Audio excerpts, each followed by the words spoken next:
Hindi na lang po nila sabihin na magsuot kayo ng itim na damit dahil pumanaw po ang aming tinuturing na ama ng himagsikan.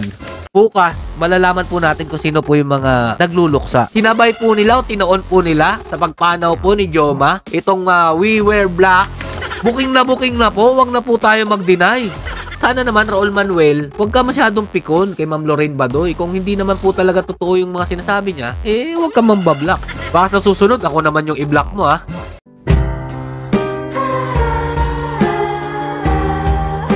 Yo, what's up mga lods? It's Mega Peps TV. Welcome back po sa ating YouTube channel at saka sa ating Facebook page. Kung ang karamihan po ay nagdiriwang dahil po sa pagkawala po ng leader ng NPA mga lodi na si Joma, yung iba naman po o iilan nagluluksa po, kasama na po dyan si Mr. Raul Manuel at halatang halatado naman po no, na apektado po siya sa mga post po ni Ma'am Lorraine Badoy. At dito nga po sa tingin ko napikon po siya sa mga post po nito. Bakit po nasabi mga lodi? Antabayanan nyo po itong video na to at meron po silang gagawing kalokohan bukas. O sa tingin ko ito po ay pagpapakita po nila ng pagluluksa sa kanila pong ama na si Ka Joma.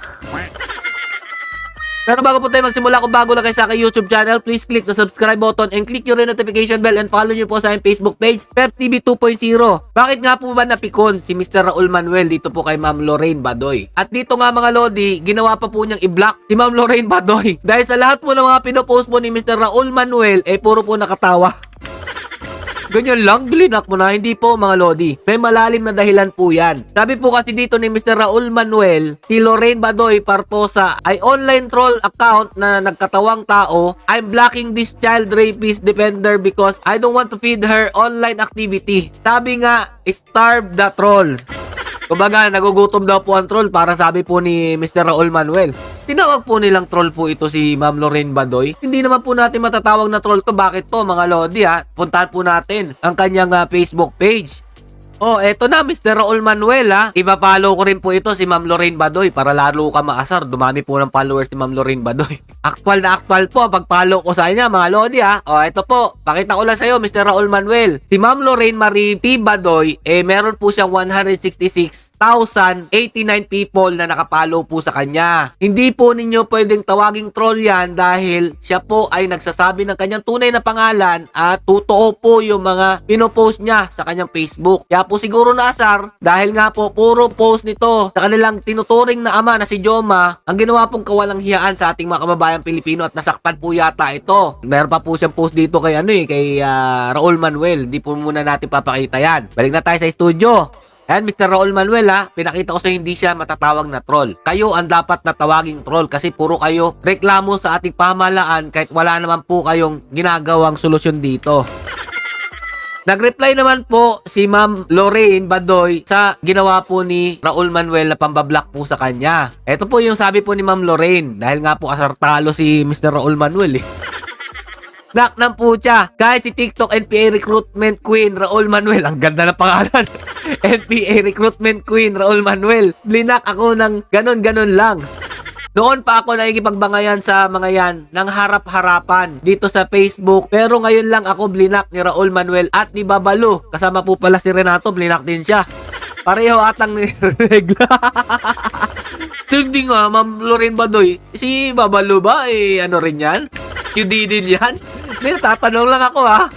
Fragile na fragile ang feelings ng mga cast ngayong araw na ito Lols, nagdadalamhati sa pagkadens ng puon nila na buong akala nila ay immortal. Okay, let's give them a moment. You will be remembered. Ika nga ng GMA7 at hashtag freedom fighter ni Carol Arroyo. Baka ito na next mag-block sa akin, lol. Kahit 5 seconds lang. 1, 2, 3, 4, 5. Okay, time is up. Kaya kayong mga di-operatiba ng mga NPA ni Joman, mag-surrender na kayo. Tapos na ang masasayang araw nyo. Tactical statement moment na itish. Surrender or corn beef. Sige. Kaya naman pala naasar to si Mr. Raul Manuel no? Tagus-tagusan po ang mga pinopost po ni Ma'am Lorraine Badoy sa kanyang Facebook page. At dahil nga po ayaw na po makita ito ni Mr. Raul Manuel, ayun, blinak po. Alam niyo po ba mga lodi, kapag kayo po yung nagbablock ng isang tao, ibig sabihin nun parang lalabas po kayong bitter. Talagang ang sama po ng dating nun para sa inyo. Blinak nyo po Kung hindi kayo apektado, ba't nyo po ibablock, di ba? At eto pa mga lodi, dito na mga post, siguradong maaasar po talaga kung sino man po ang sumasanto kay Mr. Joma. Sabi po ni Ma'am Lorraine Badoy sa kanyang post, galing po ng SMNI, Joma Season is dead. My only regret is that he didn't die here and by own our judicial system and by our own hands. That is too good for the evil communist terrorists. I bitterly spit this one out how I wanted so badly to. At the very least, kick his ugly face in. Grabe po yung galit ni Ma'am Lorraine Badoy dito kay Mr. Joma, no? I take great comfort of the thought that he saw the start of the end of his evil empire and saw its crumbling via the NTF-ELCAC and that we cut him to size and sent him to his grave. With the death of this royal ass, the death of the CPP, NPA, NDF is imminent. Padaliin pa natin, magtulungan tayo. Rest and peace. May your soul burn. Ewan ko ba, Ma'am Lorraine, ang tindi ng mga post niya, mga lodi, hindi ko na po itutuloy. Yan po, galing po yan kay Dr. Lorraine Marie Badoy, mga lodi. Former NTF-ELCAC spokesperson, December 17, kahapon po yan, mga lodi. Kaya po pala napikon po ito si Mr. Raul Manuel. Masasakit na salita po pala binitawan sa kanyang Facebook page. Ito po si Ma'am Lorraine Badoy. At siguro, mas lalo siya napikon dito dahil nga po nung interview po sa kanila sa SMNI, mga lodi, tinawag pong halimaw ni Ma'am Badoy si Joma. Pakinggan po natin, mga lodi, ha. Kung maaari, mga lods, i-share nyo rin po para umabot po kay Mr. Raul Manuel dahil nga po blinak niya na po si Ma'am Badoy. Tayo na po ang maghatid sa kanya ng statement po ni Ma'am Badoy. Baka umiyak po lalo. Ito na po. Kung maaari sana, we can take a few moments, no, of silence to remember all the victims of Joma Season, this monster. No, our children that were killed. Mga lodi, no? Tinawag na monster si Joma Season. So many crimes were done in the dark, Pastor. And when we first met, this is what I told you, that I really do feel that there is a river that runs through all of us and that it will include our children that were killed, the indigenous peoples, all of them, itong mga pinagpapatay nitong CPP, NPA, NDF, and I really feel that they are with us. Ramdam na ramdam ko po yung galit po ni Ma'am Badoy, mga lodi, no, sa ginawa po ng grupo ni Joma. Hindi nyo rin po siya masisisi, mga lodi, dahil nga po sa dami ba naman ng pinaslang ng grupo nito at marami naman po talaga magpapatunay niyan, mga lods, na sila po talaga may kagagawa ng karahasan dito sa ating bansa. Ngunit, mga lods, ito na siguro ang pinakamagandang ganti dahil po sa pagkawala po ng kanilang leader, founder po na si Joma Season. And the reason that our lives have come to have converged at this particular moment in our country's history is because they have been crying for justice, and finally with the death of this monster, we do have attained some justice. Tinawag ko lang na monster. Yan po, nakuha po ng hustisya sa tingin po ng ating naghahangad po talaga na makamtan po ang hustisya dahil sa ginawa po ng mga grupo nito na si Joma. Dahil nga po, marami po mga inosenteng tao ang nadadamay sa ginagawa po ng pagre-revolusyon, paghihimagsik sa ating pamahalaan. Sila lang naman po talaga ang nakikinabang. Ayan po, dito po, mga lodi, sa nangyaring ito, no, malalaman po natin kung sino po talaga ang sinasamba nitong Makabayan Black. Kasama na po dyan si Raul Manuel, mga lodi. Dahil nga po, simula po na magkawala ng kanilang amo o tatay nila, ayan, wala na po sila sa wisyo, mga lodi. Piruin nyo, ang tagal-tagal na po nang babash ni Ma'am Lorraine dito kay Madam Raul. Ngayon niya lang blinak, simula po nang nawala po ang kanilang leader.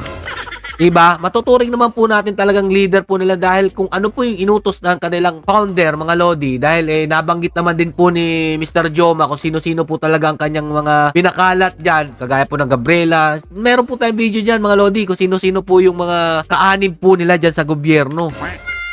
Yung party list na yan, mga lodi, wala po talaga maitutulong na mabuti yan sa ating bansa. Dahil makakalusot itong mga kampon po ni Joma. Eto mga lods, no? Nagpakita po ng isang dahilan si Raul Manuel kung ba't ko po nasabing nagluluksa po sila. Dinaan po nila sa No to ROTC, mga lods. Hindi na lang po nila sabihin na magsuot kayo ng itim na damit dahil pumanaw po ang aming tinuturing na ama ng himagsikan. Ito po post po niya ni Raul Manuel kahapon po yan. At the final, we wear black. December 19, Monday, 6 p.m. Smart Arena Coliseum. Ito po yung sinasabi ko po sa inyo. Yung pagluluksa po nila, dinaan po nila sa No to ROTC. As a stand against mandatory ROTC, campus militarization, we urge the Ateneo and UP community to wear black on Monday. Bukas po yan. Hashtag No to mandatory ROTC. Hindi nyo na lang sinabi na magbablock kayo dahil nagluluksa kayo sa pagkawala ng inyong tinasanto. Dinamay nyo pa yung mga kabataan na walang kamuwang-muwang. Ang ROTC naman talaga nakatulong yan sa ating bansa na protektahan ito at magbigay po ng maayos na asal habang bagong sibol pa lang po ang kabataan. Pero hindi po niya hahayaan daw yun dahil kapag nangyari itong ROTC na to, mawawala na po sila tuluyan ng pag-asa. At dito nga mga Lodi, bukas malalaman po natin kung sino po yung mga nagluluksa. Katingin ko lang kasi sinabay po nila o tinoon po nila sa pagpanaw po ni Joma itong We Wear Black. Tapos dinaan po nila sa ROTC. Booking na po, wag na po tayo mag-deny. Hindi po yan para po sa no to ROTC. Para po yan magpakita ng pagluluksa sa nangyari pong hindi ka nais para sa kanila. Yan po ang pagkawala ni Joma Season. Kayo na po bahala humusga mga Lodi kung tama ba ako at sinabay lang po ba nila itong pagpoprotesta nila sa no to ROTC na magsusuot po sila ng itim na damit. Common sense na lang po. Kung hindi po kayo nakakaintindi nun, wala na po akong magagawa. Basta po, ang mga magulang, gabayan nyo po ang inyong mga anak. Sundan nyo po ang kanilang mga pinupuntahan. Kung tama pa po ba ang landas na kanilang tinatahak. Baka, makita nyo na lang sa TV, yung anak nyo sumali na po dito na nagsuot po ng itim para daw po sa protesta sa ROTC. Hanggang dito na lang po mga Lodi at sana naman Raul Manuel, huwag ka masyadong pikon kay Ma'am Lorraine Badoy. Kung hindi naman po talaga totoo yung mga sinasabi niya, huwag ka mambablock. Baka sa susunod ako naman yung i-block mo ha. Stay safe mga Lods and God bless you all. Peace!